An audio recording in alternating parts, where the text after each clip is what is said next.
Welcome back to Ferris Sports Update. Time to talk women's basketball, and with us, head coach Colleen Lamoreaux-Tate. Coach, first of all, welcome to the show. Thank you.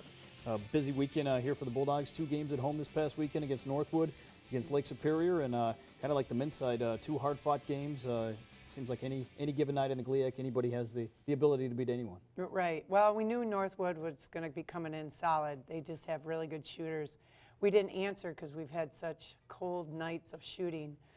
So I was thankful Lake Superior, we kind of answered a little bit better than Northwood.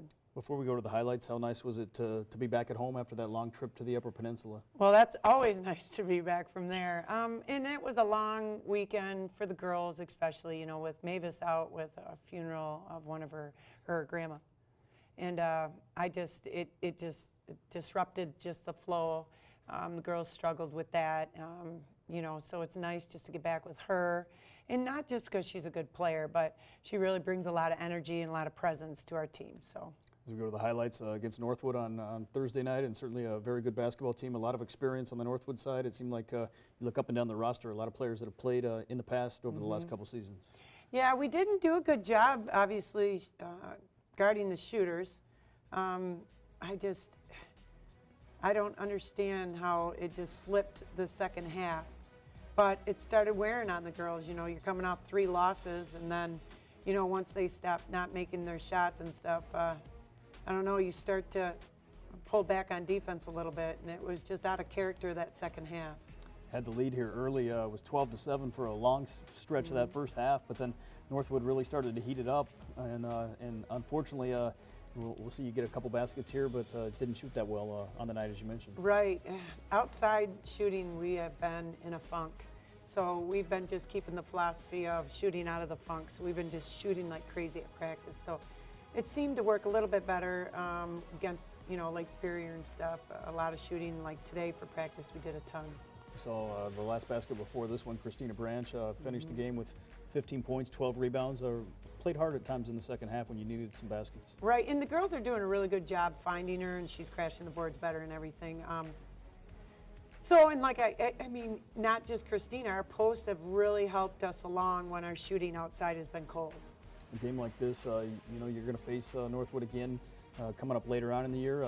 Certainly a lot of teams in the GLIAC play a similar style. What do you take away from a game like this despite the loss?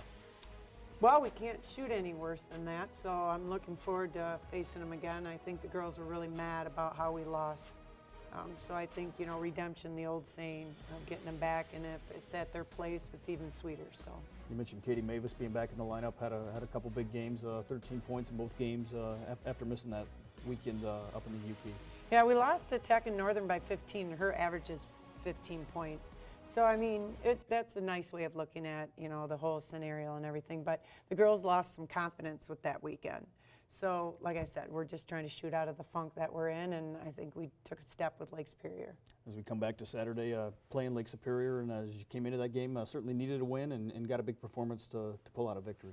Yeah, I credit that win to Sarah DeJean, because at halftime we were down by 7, and I'm like, oh. In our second half, we tend to, I don't know, not come out the same team. So we're sitting in the hallway, and she just looked at me. She goes, Coach, can I just play music? And they just go in there and dance. I said, go at it. So they danced. I'm not kidding you. So they just had fun, and then I went in there for 2 minutes, and then I said, listen, all of them were good shots. First half, they were good shots. I couldn't complain. They just went like literally in and out. So I just said, if they're good shots, which they were, it's not going to last all game. So the second half, they started connecting, they started gelling, and we just started in a zone press. I just said, you know what, let's get into a zone press. This is what we're going to do on defense. We're going to go at them. Started the momentum. The second half, we had a good second half. Destiny Robinson had a nice game, double figures with 12 points, and good to see her get off here offensively. Yeah, she started off the season really hot, and then she went in a funk. You know, just stop looking to score, too much passing. I just had a talk with her. She had a great practice before this game, and thankfully, I stuck with her starting position, and it paid off. You saw the steal by Katie Mavis right before that 3. Turnovers have been an issue at times, but certainly in this game, you took advantage of the Lake Superior turnovers. Yes, we needed to do that. We need to fast break a little bit better, but our turnovers are going down, so that's nice. Yeah, I really like the fact that our turnovers are going down, but now we're capitalizing on their turnovers. trailed at halftime, as you mentioned, but you came out here in the second half, took control, and built a nice lead to hold on down the stretch. Yeah, I think just, you know what, if I focus on really putting the pressure on defensively, the girls seem to gel a little bit better. So coming out in a full court press seemed to have worked for them, so they just got better shot selection. You know, that's my freshman right there. And I had to pull Chris out because they were doubling her so bad and it was congesting up the paint. And we still weren't really shooting well from the outside, so I wanted to get some drives. But I'm like, the paint's so filled. So I put her down, or put Christina on the bench for a minute, put Rachel in, and they totally left her alone one-on-one. And I'm thinking, you are not going to leave her one-on-one. So Heidi did such a good job getting it into her. Finished with a 62-55 victory, and certainly an important win here at the middle part of the season as you continue to battle for a first spot in the conference tournament at the end of the year. Yes, that is really important to the girls, and we didn't make it last year, so that's a really big goal for them.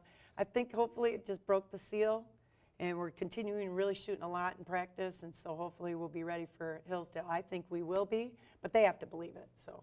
Kind of like the guys, you play Hillsdale at home on Thursday night, then on the road at Saginaw Valley, on the road at Grand Valley on Monday.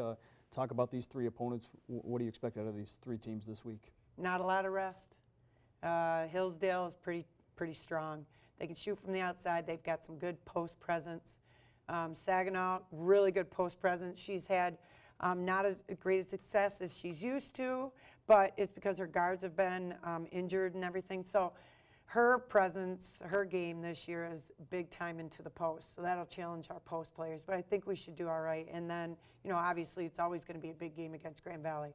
So hopefully we can continue on this success and broke the seal, so we shoot even better Hillsdale, shoot really good Saginaw, and then here we are at Grand Valley. Always helps to get a victory, and certainly you hope a win like that gives you some confidence going into this busy stretch. Yes, and that's what they need. So hopefully they really, I mean, they've been shooting really well, so I think it has. What takes place here this week as you get ready for these three opponents, and then not a lot of rest as you come back with Michigan Tech and Northern Michigan next week? Yeah, all right, bing, bang, boom. You just have to be really conscious of their legs. I do play a lot of players, so that does help. So I don't give them that excuse. So we just touch on everything in practice and a ton of shooting. Well, Coach, as you get ready for this busy stretch, what does it take for the Bulldogs to pull off some wins to get ready to go here as you head into the home stretch of the season? Well, they're really going to be clustering up the paint, especially with Christina Branch doubling. So we really have to hit the outside shots. Well, best of luck to the Bulldogs as you get ready. Congratulations on the win over Lake Superior, and best of luck in this busy stretch. No, thank you. That's going to do it for another episode of Ferris Sports Update. Reminder, you can follow all the action and get all the updates online at ferrisstatebulldogs.com. Have a great week.